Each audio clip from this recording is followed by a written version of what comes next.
Hi, I'm Kim Korven, the conflict queen. Today I'm doing something different. It's a little bit of an elephant in the room discussion with someone who's very close to me. This is actually Jeff, my husband, my second husband. Hi, Jeff. Hello. And Jeff has really kindly agreed to let me interview him about being in a controlling relationship. And if you're wondering, not with me. This is a previous relationship, and he's really actually helped me. Discussions with him have helped me help men who've called me who are in very controlling relationships. Now, and I know for men, the men I've spoken to about this, they think they're completely alone. So Jeff's going to share some of his experience so that there's support. If you're a man in a controlling relationship, there's hope to help you see the signs. So, Jeff, this is the official welcome. Hello. Now, Jeff, how did you meet this woman? Well, we started seeing each other. Actually, we met online. Started seeing each other. It, it, it, we dated for a few months, and it was practical to cohabitate fairly quickly in the relationship. So that's what we did. And what did you like about her? Well, the person had a really good sense of humor. Seemed to have really good social values, or at least in line with mine. Mm-hmm. So, regardless of what a person, political, social values are, it's kind of important that the other person's values line up with yours, if that makes sense. And they seem to.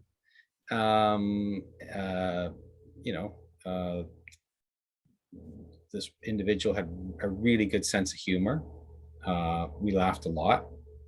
So in that sense, it was quite a wonderful time. And so you dated a couple months and then moved in. And whose house did you move into? It was mine because that was the simpler thing. Contribute. It was just mine. It moved into my place. I was paying a mortgage. The other person was paying rent. It was probably just more practical, and there was a bigger space. That was the practical solution. And you said you laughed a lot. Yes. When did things start to shift? Well, nothing really shifted. Be honest, all the signs were there right from the get-go. But they were much more subtle. And the controlling wasn't in the form of you can't do this or you can't do that. It was more the idea of displeasure being expressed if you were to do such a thing. So go ahead. You said it was subtle. So share some of those subtle examples. Well, friendships I had were discouraged, not ruled out. But the idea that it would be very easy just to, I'll just go along with it just this once, it'll be fine, that was kind of where it started. And initially, there's the obvious. Everybody has that friend that, is kind of a jerk or whatever, and you get along with that person, but you can see why your spouse or someone wouldn't. Well, that wasn't the case. It was people that were pretty decent. And I had an individual, a friend of mine who didn't live in the city that I lived in, had moved away, but occasionally would come back for work. And the person I was involved with would make a point of saying, well, they're not much of a friend. They don't come and see you. And I would try and explain, well, no, here's the deal. He's working long hours. I know exactly what it's like. I would be in the same position. I'm not taking it personally. It'd be nice to spend some time with my friend, but no big deal.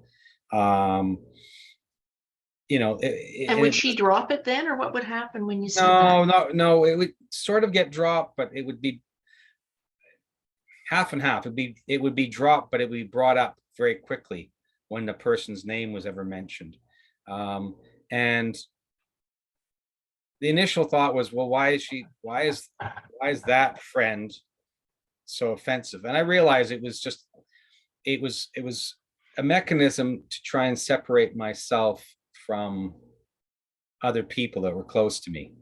It wasn't just that person. There was, pretty much any female friend was off limits. There was a bizarre jealousy. Do you remember anything she said to you when this bizarre Oh, jealousy came out? well, it would be like basically running the person down, like, oh, that's so and so. I mean, I won't get into specifics, but just referring to the person in a very, quite derogatory manner, and without really knowing the person. But I think specifics actually can really help other people to recognize. So is there anything you remember? Just people being referred to, oh, that, so and so, like, oh, look at how they dress, and they're total, and make a point of saying they saw the person. Oh, I saw so and so. God, she looked terrible, and things like that, right? Like, not saying anything positive. Oh, I had a nice conversation with so and so. It was always about basically what a piece of junk they were, right? How they weren't a very good person. So I mean, it would be tailor made to the individual. So, Mm-hmm. I can't think of obvious examples, but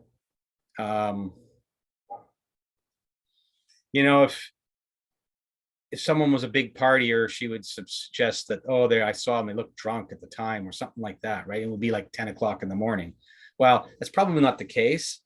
I can't, I mean, it's been a number of years, so coming up with specific examples is quite difficult, but it was constant, like, the people who were close to me, there was this kind of low grade finding fault with.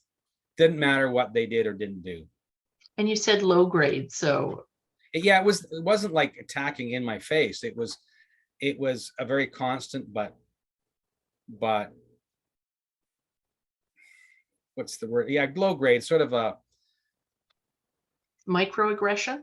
Yeah, microaggression would be a good way of putting it. It was the sort of thing where they're not saying terrible things about the person, but they're not being very complimentary either. They're not at all complimentary. They're, implying that they're kind of losers, or they're kind of this, kind of that, right? Now, did you have to be home by certain times? Because I've heard No, other men say that. no, not really, per se, but I couldn't. It was made very clear that I couldn't go do things on my own, and if it was like pulling teeth to get her to come and to go do things with me, like, so there would be sort of work related functions and they'd be pulling teeth for her to come, and she'd be very awkward and difficult in that situation, like, just basically make herself problematic. I remember one time going out, it was again a work related function, and we happened to be outdoors, and I sat down next to, it was like a patio. I happened to sit down next to the spouse of a friend and coworker. Completely, like, who cares? Just sat down, and that was a big deal. Like, why would you do that? What are you trying to do? And by coincidence, the spouse was problematic for my friend and coworker, and I was trying to make that individual, that the spouse, my friend's spouse, comfortable in the environment to help my friend out, and it backfired on me. So these two women were playing. I was in one relationship where I was being played, and my friend was in a similar situation, maybe not quite the same, and I was trying to smooth the water for him so that his spouse would feel comfortable in this environment, and I ended up in trouble. And all I did was literally sit down and say, hi, how you doing, type of thing.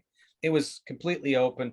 I didn't pay a lot of special attention to this person. All I did was talk, So then you were wanting to get in, to have sex with her, or what was it? Well, whatever. I mean, it was, the insinuation was that I was trying to make time with her, right? And that wasn't the case. Frankly, based on what my friend said, that'd be the last thing I'd be interested in doing. I was trying to actually make his life easier by being inclusive with his spouse. And when these things would happen, and what you're describing, or what I hear a lot of, right? You talk to another woman, you want to have sex with her, there's an affair going on. How did it make you feel? Well, I mean, first of all, initially it's like, well, no, that's not true, but it was constant, and you began to believe it. I mean, I would go out with her, and it was a constant thing to be accused of looking at other women and trying to pick them up. And it, like, literally somebody walking by would catch your attention for the 2 seconds that they're walking by, and you kind of look at them, and this would be a thing. And I realized how bad it was when one time we were shopping, and we get in the car, and I get this, so what did you see in that hot little number in the I can't remember what the woman, the red skirt, let's say. And I go, well, what are you talking about? I had no recollection. And this was like, had happened in the last 10 minutes. I had no recollection of looking at a woman in a red skirt. It was just thrown at me. And I realized, that was the moment I realized, there was some truth to the fact that I was physically casting my eyes at another human on the planet, and was made to feel guilty about that. And I began to believe it, that, well, maybe I am this awful person, because it was subtle. It wasn't like in your face. But that was the moment when I realized, this is complete crap. Like, I know I didn't do anything wrong. And I remember the first summer we met, and we went to a grocery store. I was driving my vehicle, right? And there was this red convertible with 2 women in it. And I parked beside them, and you were just about jumping out of your skin. You were so uncomfortable, you could hardly talk. And that was after. That was, and that, yeah, it was probably almost a year after. That was one of the symptoms, was because when you constantly dealing with a situation where you're being accused over and over and over again of hitting on people, or trying to be involved with people, and you start to think to yourself, the initial thing is, you're kind of like, okay, I have to be careful now. And so it got to the point where I didn't like going out in public, especially to like restaurants or something like that, where you're static for a period of time, where you can't, you're sitting down to a meal, you can't really move. I got to dread that, because there was always a chance I'd run into somebody. I remember going to a restaurant at one point, and I'd worked with somebody who was on a temporary contract in our city, and this person I believed had left, and I hadn't seen this person for a number of months.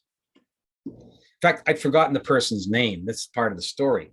So we walk in, and what it was is, we were picking up. We did we ordered the meal, and we're going to pick it up and eat it at home. So we're standing kind of in the little front area, lobby area of the restaurant, waiting for our food. And this person walked in and said hi to me, and I was like, "Oh, hi." And what happened was, I forgot the person's name, because I'd worked with them for a few weeks, and then they'd left. And in my mind, they had out of my life for the rest. That was it. They were gone. Well, I couldn't remember her name, this other person. So this became, and I was kind of stammering, and that this went from me being embarrassed about not knowing someone's name. It was flipped to, you wanted to be with that person, and you got caught out, and now you're just, the reason why you're stammering is because you look stupid. this was revealed in front of me, being the other, my significant other at the time. That was what it was turned around in. And what it was really, only thing it was an embarrassing situation where I forgot the person's name. That's all it was. Well, and you don't remember people's names. That's who Well, and Jeff that's the other is. thing. I it wasn't a lifelong friend. It was somebody who I had a professional acquaintance with. You know, it was friendly enough, and I was kind of stammering and not did because I was embarrassed that I couldn't remember their name. They showed up in a place where I was not expecting them. I didn't think I'd ever see them again. Yeah. Because they're from another city. I thought that was it, you know. Sort of before social media was a big thing, just as it was coming in. So like, you know, Facebook and these other types of things didn't exist. So being, you know, sort of keeping in touch with people wasn't, you know, from other cities wasn't as big of a deal as it is now. So I didn't think I'd see this person. So now I'm like feeling stupid that I can't remember their name. And instead of just being a stupid story of me forgetting someone's name and nothing more, it became, you were involved with this person and now you've been caught out. And nothing could have been further from the truth. I mean, there's the big story from it all was my son from a previous, you know, much previous relationship, who would have been about 10 to 12 around this time, say anywhere from 8 to 12 years old, that was the timeline. She wanted to know, because the relationship with his mother was not very long term. She wanted to know why I hadn't got a DNA test to prove the son was mine. And I went, well, first of all, in the proceedings, the legal proceedings dealing with his mother, because that was involved because, you know, there's child support and all other stuff. My lawyer said to me, if it could be proven that my son wasn't in fact mine, I would be out of the picture. And, you know, one way or the other, however you want to look at it, good or bad. And that never occurred. So that was the first detail I pointed out. That in fact, you know, we've kind of crossed this bridge, and my son looks a lot like me. And I was like, why are you doing this? And the final thing I brought up was, if even if my son wasn't biologically mine, we'd established a relationship. We were like, we believed we were, you know. So she was pushing this agenda, like, you know, this should happen. No. She believed I wanted to get back with my son's mother. And I said, well, if that was true, you know, his mother and I have at least in one period of time been both single. So why didn't we get back together then? And why would I get together with you if that was my goal? Like none of this makes any sense. It was a constant a deal where I had to constantly fight that battle. Like my son wasn't mine, which he clearly was, and B, that I was trying to get back together with his mother. And I go, well, why would I waste my time hanging out with you if that was my goal? Well, that so she was wanting to separate you even from your son. That's correct. That's the only logical reason. That was more important to her than a child's welfare. It seemed. Yeah. And what about with your other family? Well, I mean, at the time and still, you know, my family are spread across the country, so we don't see each other a lot. So, and there's nothing untoward about that. It's just the nature of travel and getting together. So it's probably limited to once every year or two at best. So that sort of didn't factor into it, except there was never any kind of willingness to get together with. I would bring it up. Well, we should take a trip, go see, you know, like stay with my sister, or things like that. And it would sort of be, well, not warmly embraced. Let's just say that. Because your father's health was failing when you were with her. Yeah, that's a whole other story. and it's interesting you bring up my father because it speaks about upbringing and how you get to a place where, being in a weird relationship works. My father, it wasn't a terrible upbringing by any means. I have to be clear about that, but he was quite dysfunctional. Very successful in his career, but in terms of his interpersonal relationships, quite dysfunctional, had some real issues. My grandmother was no bowl of cherries. I don't know. She was not much fun to be around. There was this background. So I grew up in an environment where not being the best person was okay. You could, and I just assumed the world was like that. I didn't think that, it wasn't until I got much older and I realized that some people had actually grown up in environments where their parents were quite normal. Well, your mom was quite normal. Yes, but Yeah. but that and then leads into it is that, you have my mother who stayed with my father for a long period of time, even in spite of his behaviors. Eventually they did divorce, but you kind of are raised in an environment where that's just the way things are sometimes and kind of get over it. But so now you're fast forward, you're living your life, and you're living your life with someone who clearly has some issues. So And why did you yeah, why did you stay? We're well, that's talking where I'm about all going. the That's where I'm good. going. Basically, there's this bedrock, a foundation of it's this is just the way life is. Lots of people are kind of messed up, and as long as you're not being stabbed or beaten up or anything like that, you're going to have some friction in a normal relationship. That was the basis. But I mean, the other thing was this person would not be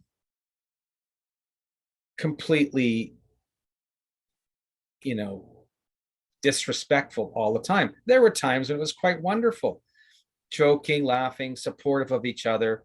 But then it would turn on a dime, on a turn of literally, there'd be things I would say, like a phrase, something really subtle. And what did you mean by that? Well, I don't know. I just, it's just a turn of phrase.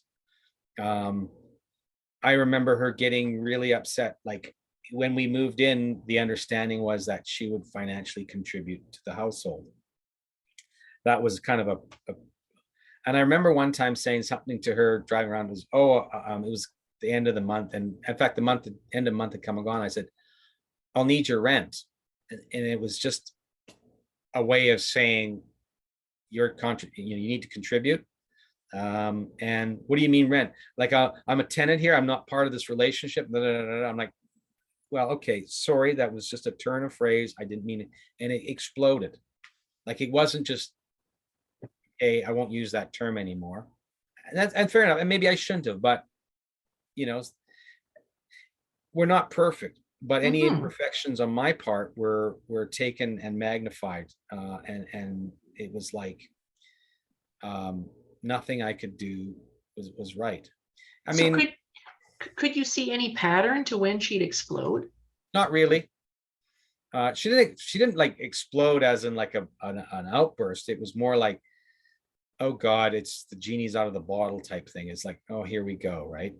I mean, that was just one example, but there are other things I would say or do. Or I remember talking to my son, who again was quite young, and he said something. We were having a conversation, and I used the term, "Do you mean at my house?" Like, and that became an issue. Well, why would you say my house? It's we live here together. Da, da, da, da. And I'm like, well, no, I'm dealing with a kid, and like most parents, I have the habit of infantilizing your child. Your child is younger than they actually are. So I was talking to my kid like he was 4 or 5 when he's probably older than that. Her as the non-parent of this kid was seeing it like you're excluding her. When what I was doing was talking to a kid on what I saw at kids' level so that they would understand what I was getting Well, at. and what you were getting at was my house compared to his mother's house, That's right? right. That's Right. There exactly was nothing that would be the context talking to your that's child. exactly what it was. But it that got flipped around to, oh, you mean, Something nefarious. yeah. It was like I was trying to exclude my then partner from the equation, and which And far from. what I notice in conversations with people who are in relationships that are extremely controlling is it's the other person is a gaslighter, Yep.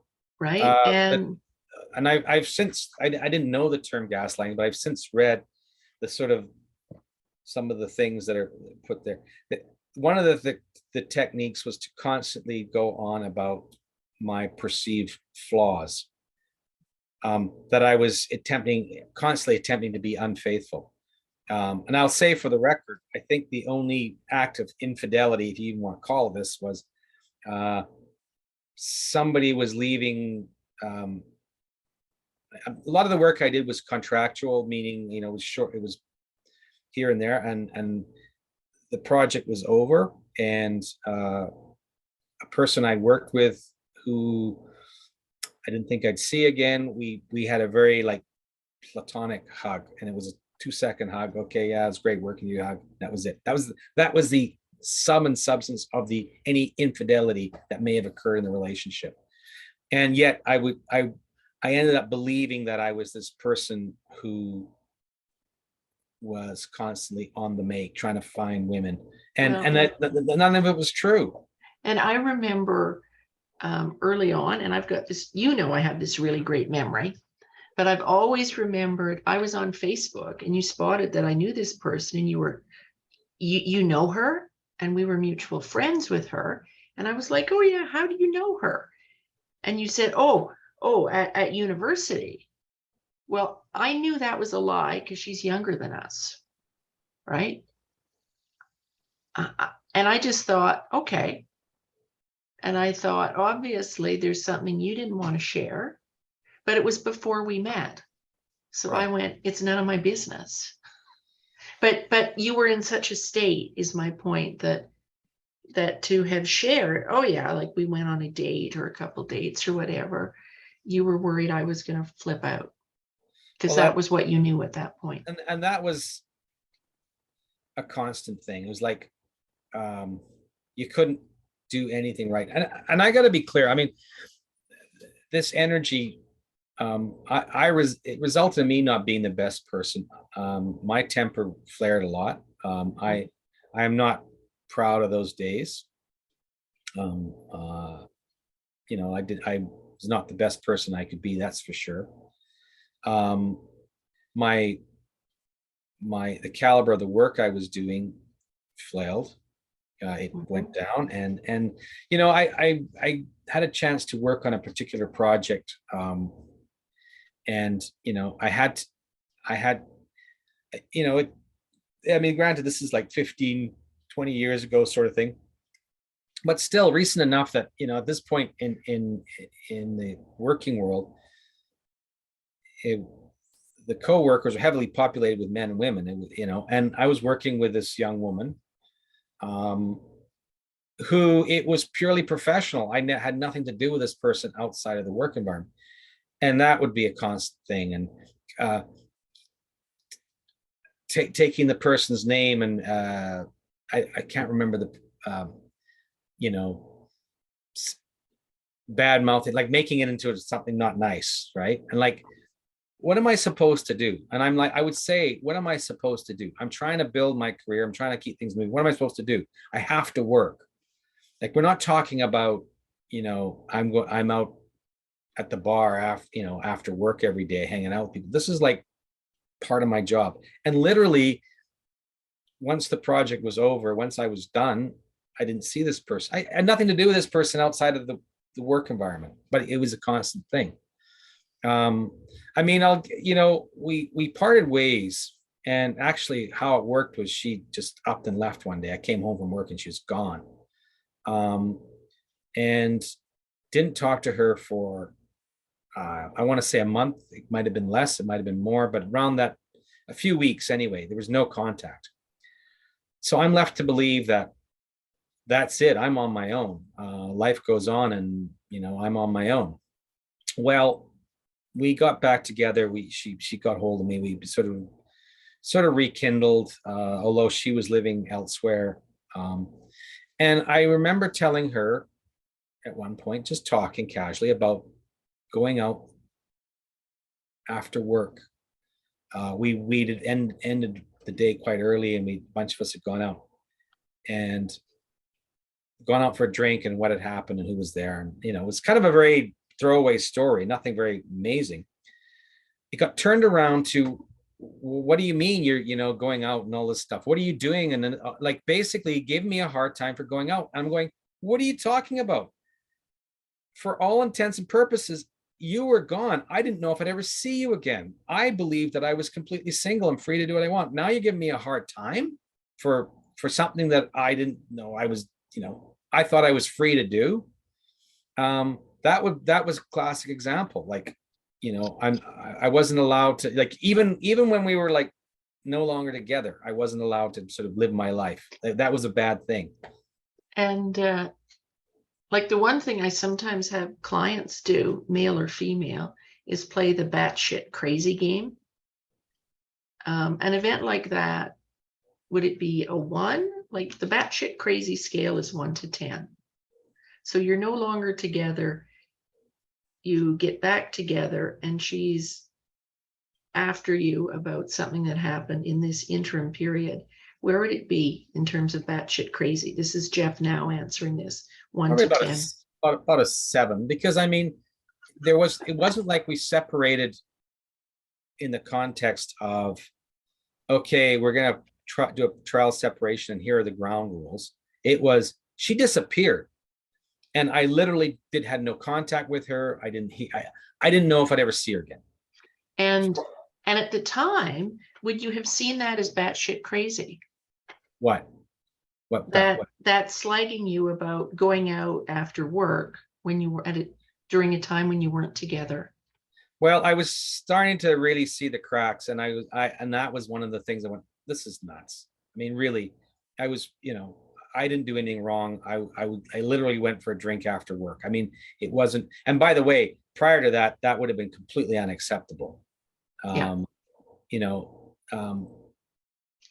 and textually, here I am. She'd been gone for a while. I'm feeling very lonely. I'm, in the world. I'm invited out. Like people, hey, we're going. Are you coming with? So feeling like wanting to belong to something somewhere. Did you feel like you were at fault for the relationship ending?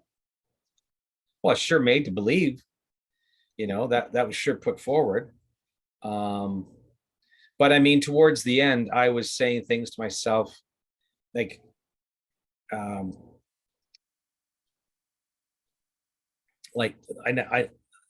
next relationship, this is not going to happen again. I was starting to do the mental work, I guess, and without realizing it, that I got to move on. I got to get out of this, because you start to, somewhere in your subconscious, you start to fight back, and you start to push back, and you start to say, okay, you know what, I'm done with this. This, like, I know I didn't do anything wrong. And it was things like that the giving me a hard time about something that I was perfectly free to do. I went, okay, enough is enough. Like what was the enough is enough moment? The definitive moment? Was there one, or was it just the weight of all of them? You finally were like, I mean, I never really had a formal enough is enough moment, because the problem is you fight with yourself too. If I'm going to be perfectly honest with myself and the world, the reality is that nobody wants to be alone, and you start to lose sight of the fact that, and you feel really down on yourself, and you start to think, well, I'm really unattractive. No one want to have anything to do with me, blah blah blah. So when someone leaves, you start to convince yourself that you'll never find another person, right? So you have, there's kind of at least I do. I play this game of like, I've got to try and save this at all costs. So there was two competing voices. One was like, this is nuts, I got to get out of this. Another one was, you don't want to be alone. And there were some good times. So there was never this kind of like moment. Yeah. Well, but what happened was, as we were separated, and kind of seeing each other still, I started to really appreciate my own freedom and the fact that I was free to do what I wanted, and nothing crazy, just live my life, right? And I could hang out with who I wanted to, talk to who I wanted to,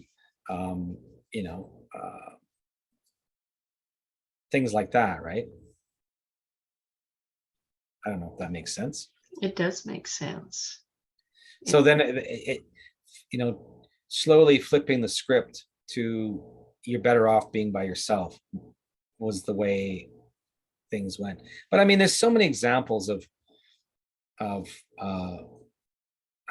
how I would say the wrong thing, or things that were should be perfectly normal and acceptable were not. Well, and the thing I'm noticing with the people I work with who are in coercively controlling relationships, is the other person, the controlling person, is very charming most of the time and comes across very well. They don't look like monsters, right? Well, that's the thing. I mean, in this case, like I said, there were many periods, and they would go on for long periods of time where things are quite wonderful. Now I know with coercive control, it can get violent with women when women are the recipients, and the pattern is they've been controlling before.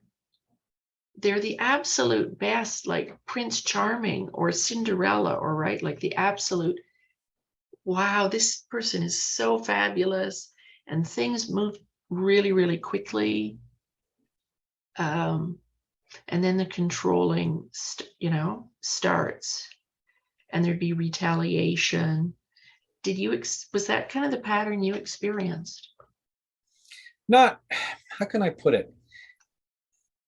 There was no one time where I felt the world would end if I went and did express my free will. What I felt was that if I went and did whatever I wanted, talk to whoever I wanted, did the things I wanted to do, that the repercussions would not be extreme, but they'd be long term. I wouldn't hear the end of it. It would be this constant, low grade barrage. And it just got to the point where you just didn't want to go there. It's just like, you know what? It's just easier to not go there. Right. So you stopped fighting back and standing up for you. Well, actually never really did fight back, because initially it was like, oh, okay, we'll work, I'll figure this out, we'll work through it. And then it became a pattern.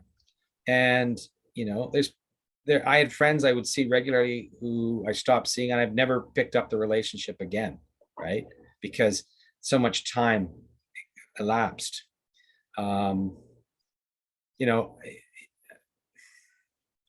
It's unfortunate. And there was things that happened, like, I actually believe this person, even if you identified all the steps to coercive control and gaslighting and said, you did this, and here's an example of when you did it, they would deny it. They wouldn't believe it. No, I know they would. Yeah, they would deny it. And yeah, and logic doesn't work, right? The thing is that she would paint me in the eyes of her friends she had prior to this, as this monster.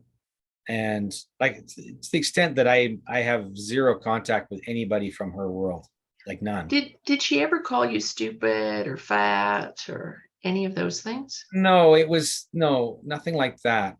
I mean, there was occasional references to specific situations, but more like criticizing my lifestyle.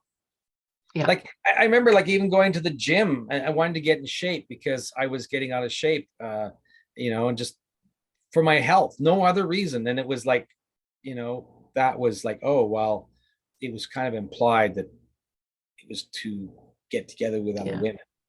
women. Because like I've talked to men whose wives say you're stupid, you're a drunk, you're this, you're that. And I even had one fellow tell me about a time when they were having an argument in the kitchen and his wife pulled out a kitchen knife and cut herself and then called 911 on him. Right. Nothing like that. But I mean, I would say the treatment was all in the realm of psychological. Yeah. It was, and how I was treated was nothing like that. Was the thing. Had that incident happened, I would have broken off all ties. What happened was, basically going just outside the line of normalcy, just over the line a little bit constantly, so that it became acceptable. It became, it wasn't crazy stuff. And had it happened one day, there'd been a comment made once, I likely would have completely forgotten about it. But it was every day. I shouldn't say every day, but over a 4-year period, constantly hearing things about yourself and constantly being made to believe that the things that you hold and have value in are meaningless, or and not said like you're a stupid idiot, but like, why do you do that? That's in the past. You're getting nothing out of that. Well, what do you care? I'm living my life. So you mentioned before that it was like you had two voices in your head. Yes. And one feared being alone, and the other voice was never again. I got to get out. Right. How did that voice get louder? Do you recall anything you did to help raise that voice? I think it was after the fact when we were sort of reconnected, because I was starting to see things from a neutral standpoint. I was no longer in the fray anymore, if you will. Pardon the expression. And I realized that this was really the big, if there was no real straw that broke the camel's back, because I never really formally said, okay, I'm done. I'm not going back to this ever. I just accepted the way things had unrolled. Like I say, right to the bitter end, there was still the two voices, but the one voice became stronger. Was the conversation about me going out when she was gone. I realized, you have no business telling me what I'm doing as a private person. I mean, I wasn't like going to some crazy, drug fueled party. I went to a restaurant and had a beer after work. That was the extent of it. And, it was very judgmental. And I thought, this is nuts. It certainly weighed to the kind of like, I got to get out of here side of things. I mean, I continued along with it because I kind of believed in the possibilities. But I mean, you are very good at deluding yourself. There's the analogy, or the whatever it is, the idea of the frog in the pot of water, and the heat's turned on and the water boils, but it gets hot slowly. So the frog just gets used to it. And that was kind of how it was for me. It was like, it's in this environment, and it was a constant, the heat was constantly on. It became the new normal in my world, and I accepted it. So do you have any advice for people who watch this interview and go, oh, that's me? I would say, first things first, listen to the voice that says this isn't working, this is wrong. Second thing is, for most of us, the idea of being alone, try and rule that voice out, because there's 7 billion people, half of them are men, half of them there's someone for everybody. Regardless, you'll meet somebody else. If this relationship isn't working, don't hang on. There's all kinds of reasons why people hang on.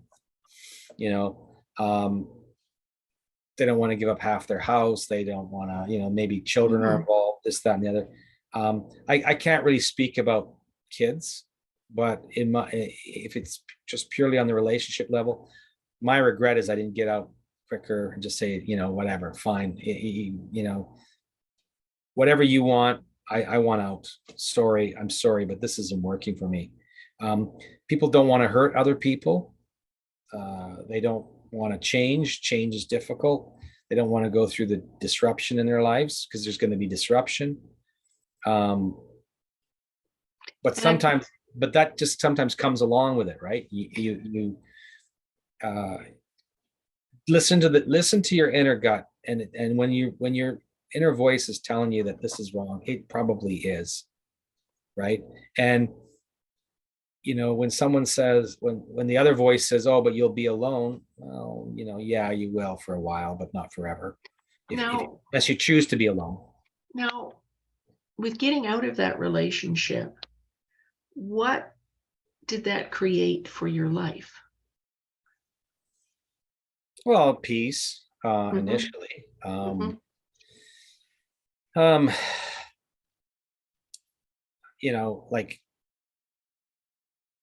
But I mean, the feelings and the sensations of the constant badgering and being, this being pointed out that I was not a good person, took a long time to wear it out. I went to counseling for it. And I think, as I explained earlier, I grew up in a dysfunctional environment where sort of relationship conflict was part of it. I had been in a previous relationship, which had similar components. And I remember, so, you put up with things. I don't know if I'm attracted to that kind of thing, but where somebody who grown up, whose life developed in a more psychologically healthier environment, might have walked away and said, this is bad.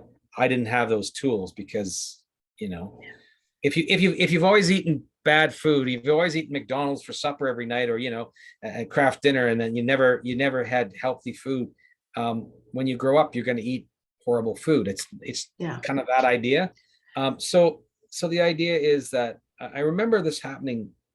I was at work, and there was a major function taking place, and I saw this person who I'd been involved with at that time, 20 years prior, sort of thing, talking to my boss.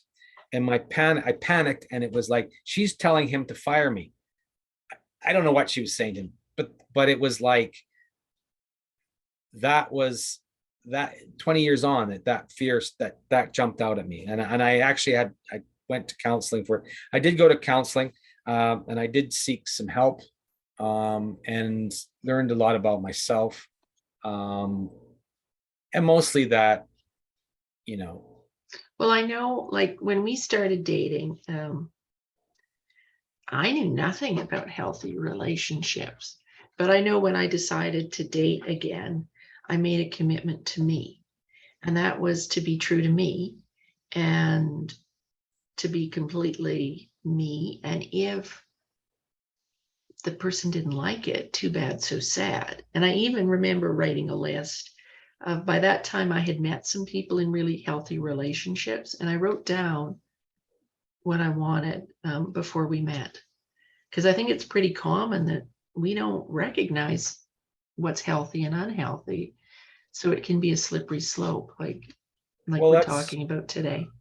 I didn't sit down and formulate it, in a really concise way. I just said, you've been through this a few times, the signs. When you start seeing them, get out. If they don't appear, or if they don't appear in a reasonable, I mean, people get mad and people get upset about things for good reason sometimes. Fair enough. We've all been in relationships where we have annoyed our significant other, or our significant other has annoyed us, and usually for good reason, right? But that being said, when things start to go weird, and there's, even when you soul search and you accept full responsibility, you can't find what you did wrong. That's a good sign, right? You know, if your spouse was supposed to pick you up at 5 p.m. and they didn't show up till 6:30 because, you know, whatever, they forgot. I think that's likely a real example with us. But I mean, if that happens, you have grounds to be upset. Yes. Right. But if you know, you should, let's say the same scenario, the person comes on time, and then now the other person's mad for some other reason. Wait a minute, I did everything you asked me to do, and you're displaying displeasure with my behavior. Well, you know, yeah. I think those kinds of things, you know, look for the signs. I know definitely I didn't write things down. I just said, I'm not going to go through that again. And I'm aware of what things come up that make people, you know. Well, and I want to thank you for being so forthright today. You've shared stories I haven't heard before. And before today, I'd never grasped. I had this notion, you know, we live in this binary world, that things were more obvious. And today is the first time for me to grasp just how subtle this form of abuse, coercive control, can be. Well, I'll tell you, you know, doing this, I mean, one of the fears I have is that you're going to put this out there, that it'll be seen by the person I'm referring to, and there'll be some kind of blowback.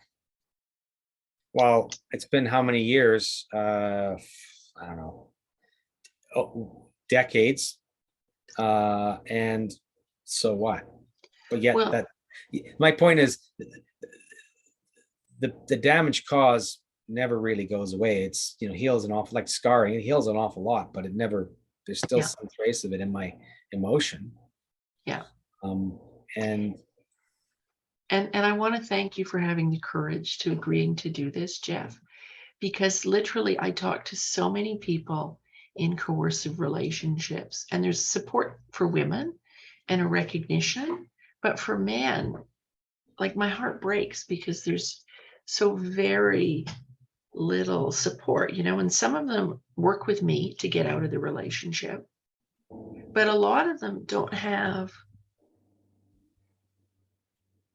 you know, it's a process, as you identify, um, of taking that step. And I think one of the things, of course, that works against people from taking that step is thinking, I'm alone and no one else knows what I'm going through.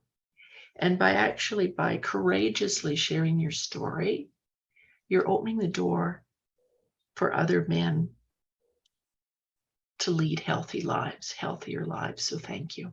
well, and I certainly believe that I was alone Mhm. when this was going on. It didn't occur to me that other people would be going through something similar. I So, know that's the norm with any kind of bad situation, and we blame ourselves. You know, we right. feel shame, and it keeps us locked in bad spaces. And I just, as you know, I want more happy people in the world. And that comes through people very courageously sharing their vulnerable stories to be a branch, to be a bridge for other people. So thank you. Yep. All right. Bye-bye. Yeah. Bye.